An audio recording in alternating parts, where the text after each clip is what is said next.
প্রিয় ছাত্রছাত্রীরা, educare study centre চ্যানেলে তোমাদের স্বাগত।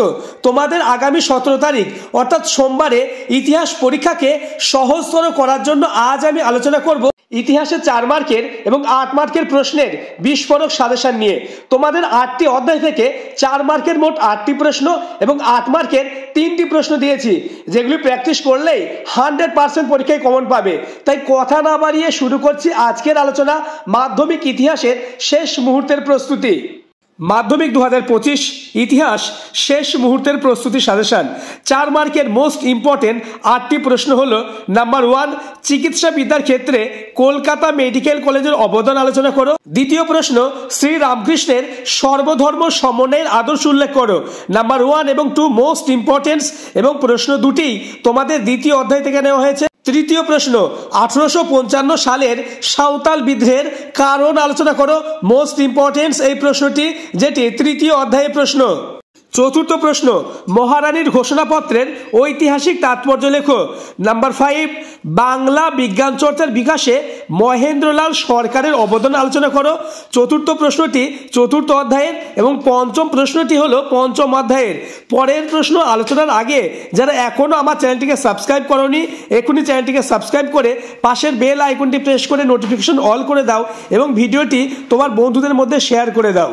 প্রশ্ন নম্বর 6, কারিগরি শিক্ষার বিকাশে বেঙ্গল টেকনিক্যাল ইনস্টিটিউটের কি ভূমিকা ছিল তা সংক্ষেপে আলোচনা করো।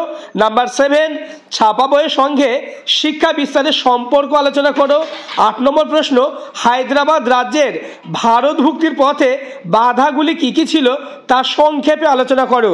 4 মার্কের লাস্ট প্রশ্ন, উদ্বাস্তু সমস্যা সমাধানে ভারত সরকার কি কি উদ্যোগ গ্রহণ করেছিল, অথবা প্রশ্নটি টিকা আকারে আসতে পারে। টিকা লেখো, দেশভাগ জনিত উদ্বাস্তু সমস্যা। প্রশ্নগুলির মধ্যে কোনগুলি তোমার রেডি আছে তা আমাকে কমেন্ট করে জানাবে। উপরের প্রশ্নগুলি রেডি হয়ে গেলেও এছাড়া কিছু এক্সট্রা প্রশ্ন তোমরা দেখে যাবে, যেমন আধুনিক ভারতের ইতিহাস চর্চায় নারী ইতিহাস চর্চার গুরুত্ব বিশ্লেষণ করো। 2 নম্বর, কি উদ্দেশ্যে ঔপনিবেশিক সরকার অরণ্য আইন প্রণয়ন করেছিল। দলিত আন্দোলন বিষয়ে গান্ধী আম্বেদকর বিতর্ক নিয়ে একটি সংক্ষিপ্ত টিকা লেখো। এছাড়া ভারতের পাশ্চাত্য শিক্ষা বিস্তারে রাজা রামমোহন রায়ের অবদান লেখো। এই প্রশ্নগুলি প্র্যাকটিস করলেই 100% 4 মার্কের 6টি প্রশ্ন কমন পাবেই। এবার আলোচনা করব 8 মার্কের মাত্র 3টি প্রশ্ন, যে 3টি প্রশ্ন প্র্যাকটিস করলেই একটি প্রশ্ন কমন পাবে। 8 মার্কের প্রশ্ন আলোচনার আগে যারা এখন আমার চ্যানেলটিকে সাবস্ক্রাইব করোনি, এক্ষুনি চ্যানেলটিকে সাবস্ক্রাইব করে পাশের বেল আইকনটি প্রেস করে নোটিফিকেশন অল করে দাও এবং ভিডিওটি তোমার বন্ধুদের মধ্যে শেয়ার করে দাও।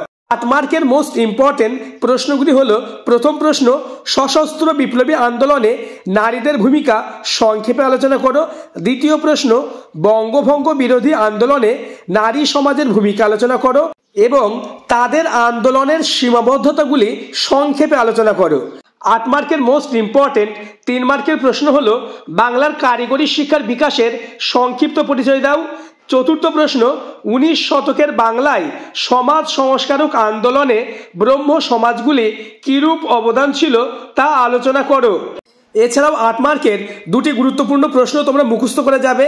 বাংলার নবজাগরণ বলতে কি বোঝো, নবজাগরণের সীমাবদ্ধতা লেখো। এছাড়া মহাবিদ্রোহের চরিত্র ও প্রকৃতি আলোচনা করো। ভিডিওতে দেখানো প্রত্যেকটি প্রশ্ন মোস্ট ইম্পর্টেন্ট। আশা করি ভিডিওতে দেখানো প্রশ্নগুলি প্র্যাকটিস করলেই তোমাদের সোমবার অর্থাৎ 17 তারিখে ইতিহাস পরীক্ষায় 100% কমন আসবে। ইতিমধ্যে আমি তোমাদের ইতিহাসে 2 মার্কের লাস্ট মিনিট সাজেশন আপলোড করেছি, যারা এখনো দেখোনি ডেসক্রিপশনে লিঙ্ক দেওয়া থাকবে, ডেসক্রিপশন থেকে দেখে নেবে।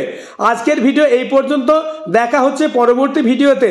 আর হ্যাঁ, যারা এখনো চ্যানেলটিকে সাবস্ক্রাইব করোনি, চ্যানেলটিকে সাবস্ক্রাইব করে পাশের বেল আইকনটি প্রেস করে নোটিফিকেশন অল করে দেবে।